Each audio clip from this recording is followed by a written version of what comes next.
कौन कौन से प्रोग्राम बताना है? एक तो टोटल ज्ञात करना होगा ना। देखिए टोटल में कंसेप्ट को लेकर चलना है। हमें सबसे पहले विषम संख्या के लिए बात करें तो हमने दिया एक वेरिएबल a इक्वल 1, लूप लगाया हमने फॉर या डू व्हाइल जिससे करना हो 4 से करके बता देते हैं। फॉर a इक्वल 1 to 30, ठीक है। इसमें क्या होगा, इसमें यदि हर स्टेप में, क्योंकि इसमें इनिशियल वैल्यू 4 में तो वैसे देने की आवश्यकता नहीं, आपको इस वेरिएबल को देने की आवश्यकता नहीं है।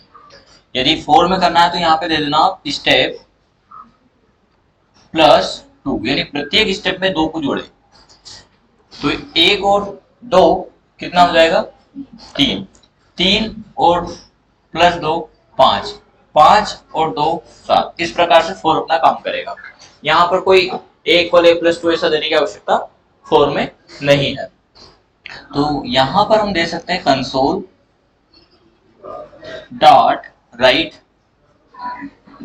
लाइन, किसको प्रिंट किया, a को। तो a के अंतर्गत सब नंबर विषम नंबर आ जाएगा। कौन कौन से, 3 5 7, उस प्रकार से। अब 30 तक के नंबर का हमें क्या करवाना है, टोटल करवाना। 30 है ना 31 तक जाएगा विषम संख्या यदि हम बात करें तो, ठीक है। तो हम यहाँ पर क्या दे सकते हैं, एक वेरिएबल लेंगे, a नाम का भी वेरिएबल है dim a comma b as a integer आपने डिक्लेयर किया। b का प्रारंभिक मान हमने रख दिया 0, ठीक है। जब आप b की वैल्यू 0 रखेंगे, आवाज नहीं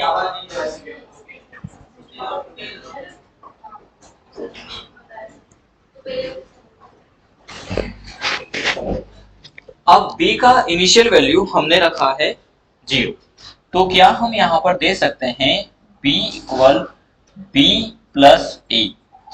b की वैल्यू है 0, 0 प्लस a की वैल्यू यहाँ पर क्या आएगी, प्रारंभिक समय में तो 1 था। यदि आप 1 को लेकर के चले तो 0 प्लस 1 यानी b की वैल्यू क्या हो जाएगी 1, ठीक है।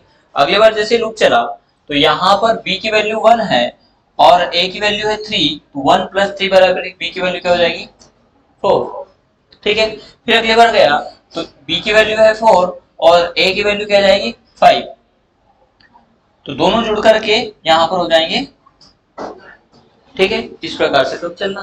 तो प्रिंट किसको कर दे, तो लूप नेक्स्ट यहाँ पर बंद करने के बाद आप प्रिंट करवा देना कंसोल डॉट राइट लाइन में b को, ठीक है। अब हम इसी को करके देखते हैं प्रैक्टिकली। एक बटन लेते हैं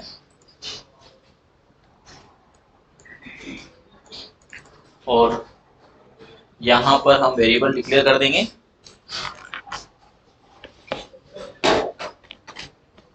dim a comma b as a integer, ठीक है। यहां हम देंगे फॉर a इक्वल 1 to कहां तक जाए 30, step +2 console dot right line में क्या प्रिंट हो जाए a, ठीक है। बस इसको हम रन करवा देते हैं, किया जाएगा 1 3 5 7 9 11 29, लेस देन किया, लेस देन की बात ही नहीं हो रही इसमें, डू व्हाइल में लेस देन होता है तो 29 तक जाएगा। अब जब 29 तक जाए तो क्या करे, तो हमने यहाँ पर कहा b इक्वल b प्लस जो a की वैल्यू आ रही है उसको यहाँ पर ले ले, और b को उसमें अंदर में आपको प्रिंट नहीं करवाना, नहीं तो वो हर बार टोटल करता है वो बताते जाएगा। लास्ट में हमें करवाना है तो हम लास्ट में यहाँ पे दे देंगे कंसोल, यानी लूप के बाहर console dot right line print क्या हो जाए b। ये लास्ट में 2 to 5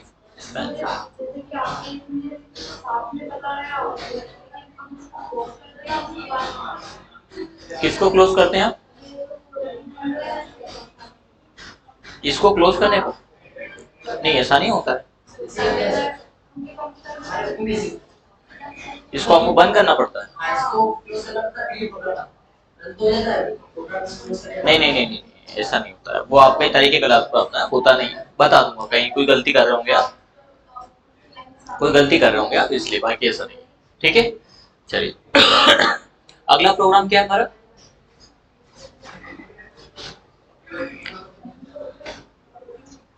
ये टोटल ज्ञात करने वाला है। और कौन सा प्रोग्राम दिया था?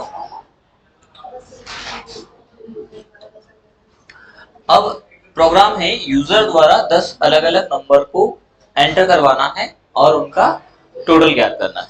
तो बड़ा आसान है, इसमें हम जो हमने वेरिएबल दिया है उसी में हम यहाँ पे लगाते हैं लूप फॉर 10 अलग अलग नंबर, तो हमने यहाँ पे लूप लगाया फॉर तो लगा दिया हमने a इक्वल 1 to 10, यानी लूप बॉडी कहां तक चले? 10 तक जाए।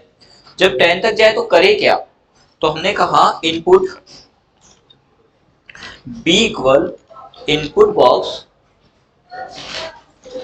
इनपुट कमांड को आप कहां लगा रहे हैं? लूप बॉडी के अंतर्गत। तो ये जितनी बार चलेगा उतनी बार आपसे एंटर करवाएगा नंबर। तुमने दिया b की वैल्यू, क्योंकि b एक वेरिएबल यहां पर डिक्लेयर किया, b इक्वल इनपुट बॉक्स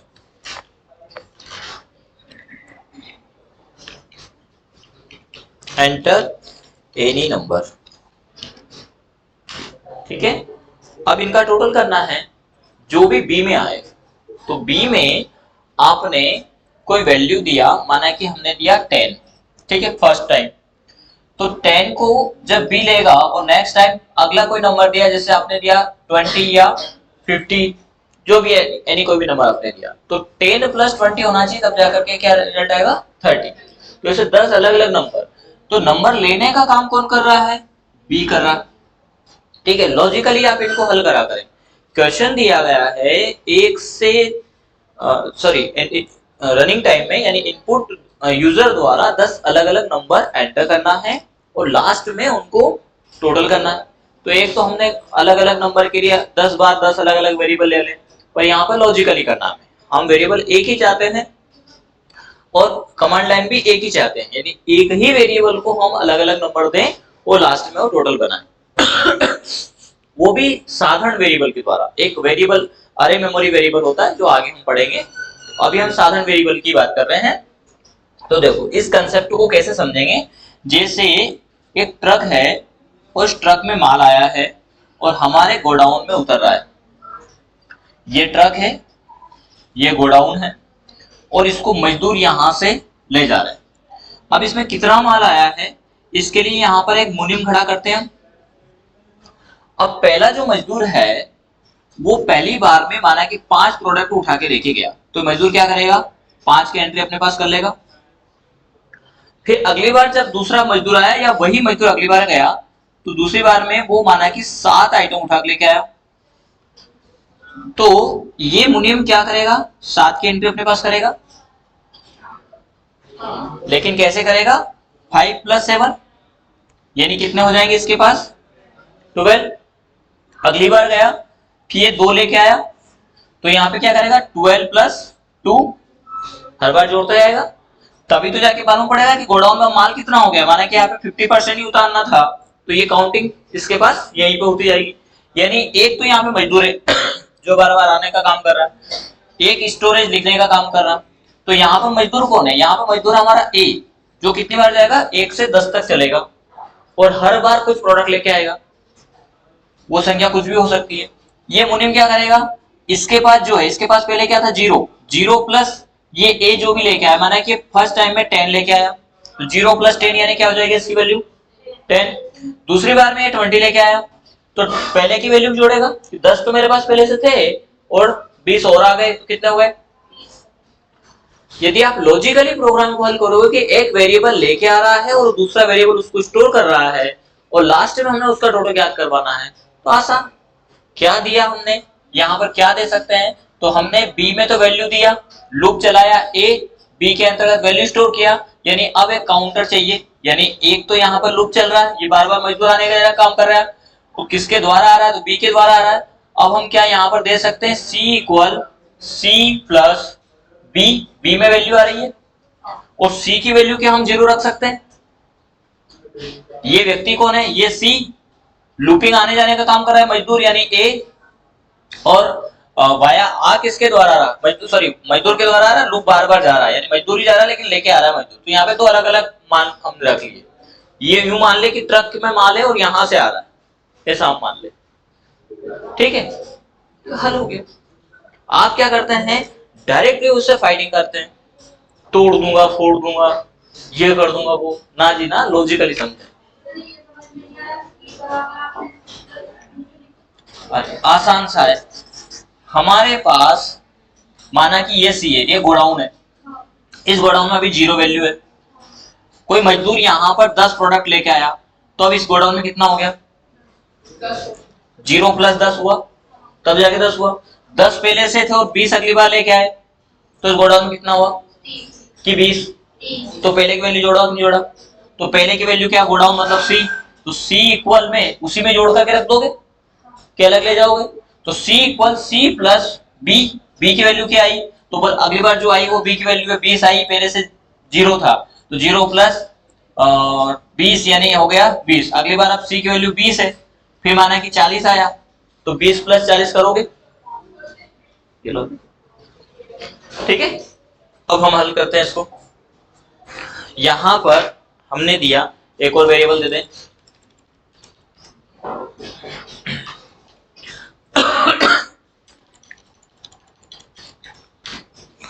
सी इक्वल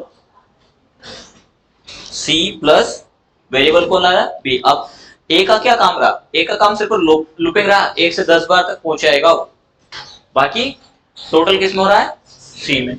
ला कौन रहा है? बी, और टोटल कर रहा है सी। लास्ट में आपको टोटल चाहिए कि हर बार चाहिए? हर बार चाहिए, तो लूप के अंदर दे देना,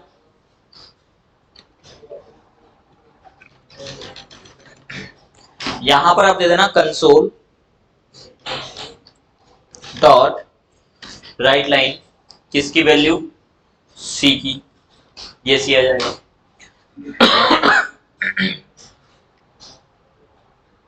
ठीक है, अब हम रन करते हैं इसको। एक जैसे नंबर दें, अलग अलग नंबर दें? एक जैसे दे 10 नंबर 100 हो जाएगा टोटल, अलग अलग दो तो उसका कैलकुलेशन करना पड़ेगा। अब जो भी चाहे, फिलहाल के में 10, 1, 2, 3, 4, 5, 6, 7, 8, 9, 10, 10 बार ही पूछा। हर बार पहले 10 आया, फिर 10 में 10 जोड़ा 20 हो गया, 20 में 10 जोड़ा 30 हो गया, 30 में 10 जोड़ा 40 हो गया। हर बार टोटल बताता गया। कब बताया उसने? जब लूप बॉडी के अंतर्गत आपने राइट लाइन दिया।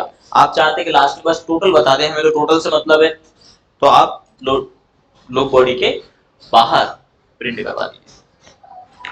अब हम करेंगे वैल्यू 45, 54, 55, दो वैल्यू एक साथ चलेगी। ये 10 नंबर हमसे मांगेगा और लास्ट में दे दिया 5717, बीच में कुछ नंबर ज्यादा टाइप हुए, ठीक है। तो यदि हमें 5 सब्जेक्ट के मार्क्स देना हो, एक ही बार देना हो, एक ही वेरिएबल, तो हम लोग बॉडी के माध्यम से चला, ठीक। इस प्रकार से आपको प्रोग्राम करना। इसी प्रकार होता है फैक्टर नंबर। कहा जाता है दी गई संख्या का फैक्टर, तो पहले तो फैक्टर पता होना चाहिए। फैक्टर संख्या जैसे 5 का फैक्टर निकालना है, तो 5 का फैक्टर क्या होगा? उससे पहले वाली संख्याओं का into 1 into 2 into 3 into 4 into 5, 1 दूने 2, 2 तिया 6, 6 चुके 24, 24 बजे 120, यानी 5 का फैक्टर लाना चाहिए 120।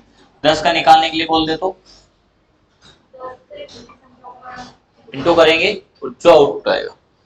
तो ऐसा क्या करें कि इनका कैलकुलेशन ये करें, ठीक है। तो फैक्टर का प्रोग्राम बड़ा आसान, पर बड़ा आसान कैसे? यदि आप रटने की कोशिश करोगे 100% गलत करोगे। लॉजिकली सबसे पहले तो आप उदाहरण लिख लें। दी गई संख्या का फैक्टोरियल, तो हमने माना कि हमें 5 का फैक्टोरियल देना है, तो 5 का फैक्टोरियल क्या होता है? 1 इंटू 2 इंटू 3 इंटू 4 इंटू 5, ये आपको लॉजिक आना चाहिए, ये आपने लिख लिया। फिर हमने कहा कि 1 से 5 यानी दी गई संख्या तक का देना है, वो संख्या यूजर कोई भी दे सकता है, ठीक है, उसका पता नहीं वो क्या किसका निकालना चाह रहा है। तो हमने माना कि वो दी गया वेरिएबल है n, ठीक है, एज ए इंटीजर वो डिक्लेयर कर देंगे। तो हमने लूप को कहा फॉर एक वेरिएबल वो ले लिया हमने, माना कि i, ठीक है, i भी एक वेरिएबल है, n भी एक वेरिएबल है। तुमने दिया फॉर i इक्वल 1 2 कहां तक जाए, n तक। अब n की वैल्यू क्या है, n की वैल्यू 5 है, यानी लूप कितनी बार चलेगा, 5 बार। यदि 10 दिया तो कितनी बार चलेगा, 10 बार। रुकेगा क्या, कब तक नहीं रुकेगा, जब तक कि वो अंतिम मान उसको मिलना जाए, ठीक है। तो ये तो लूप ने काम कर दिया। अब लूप ने काम करने के बाद क्या करेगा, तो बोले कि एक वेरिएबल ऐसा रखो जिसमें इसका गुणा हो जाए। माना कि हमने k रख लिया, यानी कोई भी वेरिएबल रखो, उससे कोई फर्क नहीं पड़ेगा। इसकी इनिशियल वैल्यू हमने दे दी 0। अब यदि हम यहां पर करते हैं k इक्वल k इंटू, ये क्या है हमारा, अरे फैक्टोरियल तो है, ये वेरिएबल कौन सा है जो चला रहा है, ये है i, ये क्या है हमारा i है। तो k इक्वल k इंटू आई कर सकते हैं क्या हम। अब देखो k की वैल्यू क्या है कि 0, तो 0 का किसी भी संख्या में गुणा, i की वैल्यू क्या है पहले 1, तो 0 इंटू 1 क्या होगा, 0 ही होगा। 0 का इंटू आप 2 में करेंगे तब भी क्या आएगा, यानी किसी भी संख्या का यदि हम 0 से गुणा करें तो टोटली 0। तो क्या ऐसे निकल पाएगा, नहीं निकल पाएगा। तो यहां पर हमने इनिशियल वैल्यू इसकी रख दी 1। अब गुणा करो, k की वैल्यू है 1 और i की वैल्यू 1, तो 1 इंटू 1 यानी क्या होगी इसकी वैल्यू 1 पहली बार में। दूसरी बार में क्या है 2, तो यहां पर k की वैल्यू क्या है 1 और इसकी है 2, तो 1 इंटू 2 इसकी वैल्यू क्या हो जाएगी, k की हो जाएगी 2। अगली बार गए तो k की वैल्यू है 2 और इसकी वैल्यू क्या है 3, 2 इंटू 3 बढ़ रहा मान 6 यहां पर आ गया, k की वैल्यू है 6 और इसकी है 4, बढ़ जाएगा। बस छोटा सा लोग, जो वेरिएबल आपने यहां से आदत दिया उसका इनटू एक अन्य वेरिएबल में आपको करवाना है, और वो वेरिएबल क्या ले लिया, कोई भी ले लो, और आपको ऐसा लिख करके समझना कि इससे इसका गुणा होगा तो ये वैल्यू वापस इसमें आएगी, फिर वो वैल्यू आएगी, उसका गुणा अगले वैल्यू में होगा, तो कर पाएंगे। फैक्टोरियल नंबर बहुत छोटा प्रोग्राम, लेकिन अधिकतर एग्जाम्स में 8 नंबर से कम का पूछा नहीं जाता। क्यों, लॉजिक आना चाहिए, प्रोग्रामिंग कंसेप्ट ही लॉजिकल है। लूपिंग हुआ या कंडीशनल स्टेटमेंट हुआ, इन स्टेटमेंट का काम, और कंप्यूटर बखूबी सारे प्रोग्राम इसी बेसिस पे चलते हैं। जितने बड़े एप्लीकेशंस बनते हैं उन सभी में ये होता है, लेकिन हम जब सीखते हैं प्रोग्रामिंग तो हमें छोटी छोटी कंडीशन को सीखना होता है कि ये कैसे काम करता है, फिर हम जब जरूरत होती तब उसको कॉल करते हैं और उसको असाइन कर देते हैं। वो फंक्शन कहाँ बैठा है वो प्रोग्रामर के ऊपर डिपेंड करता है। बना दे इसका प्रोग्राम फैक्टोरियल नंबर का जैसा हमने लिखा था। तो एक तो हमारा ये हो गया विषम संख्याओं का टोटल, ये हो गया 1 से 10 तक के, और एक और बटन ले लेते हैं, इसका है हमारा फैक्टर वाला प्रोग्राम। यहां वेरिएबल वो लेना चाहे तो वो ले लो, नहीं तो नया वेरिएबल डिक्लेयर कर दो। नया हम ले लेते हैं i, j, k as a integer, ठीक है। अब हमें एक लूप चलाना है, तो हमने लगाया फॉर i इक्वल 1 2 एक वेरिएबल जिसमें हम वैल्यू देंगे, और वो है हमारा माना कि j, ठीक है, j तक चले। तो j की वैल्यू कहां से, तो j की वैल्यू हमें रन टाइम मोड में पहले दिलवाना है, तो हम देंगे j equal input box enter any number, ठीक है, ये दिया। अब यहां पर i की वैल्यू है 1 से स्टार्ट होगा तो कहां तक जाएगा, j तक। j की वैल्यू कौन देगा, हम देंगे रन टाइम मोड में। हमें 5 का फैक्टोरियल चलना है तो 5 देंगे हम, तो 1 से तो 5 तक चलेगा, 10 का निकालना है 10 तक चलेगा, जहां तक हमने बोला है वहां तक लूप चलेगा। जब वहां तक चले तो बोले करे क्या, करना क्या है, तो हमने कहा कि ये जो वैल्यू इसमें गुणा करना है, तो गुणा किस में करें, बोले जो k बैठा है ना इसमें, तो k इक्वल k इंटू किससे गुणा करें, अब करें i से, ये i। लेकिन इस k का प्रारंभिक मान क्या है, यदि आप प्रारंभिक मान इसमें फॉर लूप में डिक्लेयर नहीं करेंगे तो वो 0 ले लेता है, इसलिए हम यहाँ पे बोल देते हैं कि k में हमने बैठा दिया है 1, एक स्टोर हमने कर दिया, k की वैल्यू है 1, ठीक है। अब इसको कहाँ प्रिंट करें? यदि लूप बॉडी की बात करें तो अंदर की एक्सेस सीरीज आ जाएगी। कई बार एग्जाम पूछा जाता है कि दी गई संख्या का फैक्टोरियल सीरीज प्रिंट करें। सीरीज प्रिंट करें यानी 1 प्रिंट करें, फिर 2 प्रिंट करें, फिर 6, यानी जो भी उसका कैलकुलेशन आ रहा है वो एक के बाद एक सीरीज है। और क्या है कि दी गई संख्या का नंबर प्रिंट करें तो बाहर लूप बॉडी के बाहर, बस अंतर इतना सा होगा। सीरीज प्रिंट कर देते हैं। कंसोल डॉट राइट लाइन क्या दे दे, किसकी वैल्यू प्रिंट करेंगे? के की। के के अंतर्गत मान आ रहा है हमारा। पूछ रहा है एनी नंबर, हमने दिया 5, क्या है आगे 120, ठीक है। पर सीरीज आई 1 2 6 24 और 120। हमने दिया यहाँ पर 10, 10 का मान ये होगा 3,62,000 नहीं हो जाता।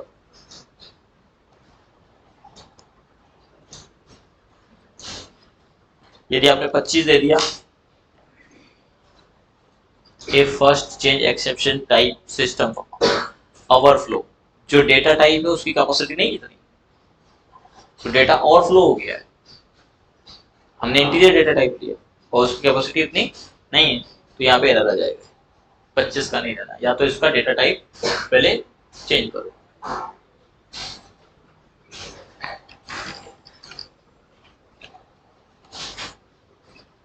इसका डेटा टाइप हम करते हैं डबल।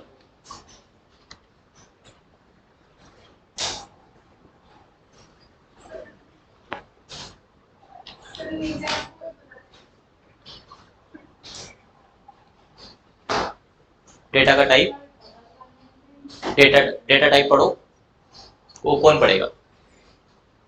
वो कौन बिल गेट्स से पढ़ने नहीं आने वाला, हमें ही पढ़ना पड़ेगा, ठीक है। नहीं पढ़ोगे तो दिक्कत तो आनी।